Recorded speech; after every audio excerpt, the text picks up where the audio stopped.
ஞாபகம் தாளாட்டும். என் கண்களின் இமைகளிலே உன் ஞாபகம் சிறகடிக்கும்.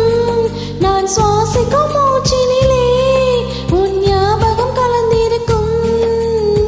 ஞாபகங்கள் மழையாகும், ஞாபகங்கள் குடையாகும், ஞாபகங்கள் தீ மூட்டும், ஞாபகங்கள் நீரூற்றும். ஏதோ ஒரு பாட்டு என் காதில் கேட்கும்.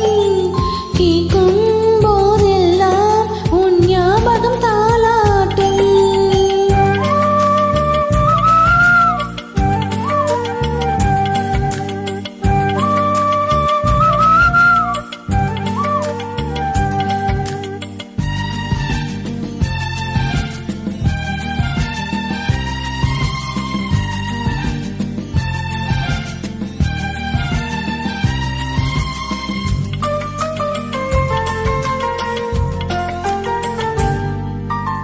கவிதை என்றாலே உன் பெயரின் ஞாபகமே, கேட்கும் இசையெல்லாம் நீ பேசும் ஞாபகமே. பூக்களின் மேலே பனித்துளி பார்த்தால் முகப்பரு ஞாபகமே. அதிர்ஷ்டம் என்றது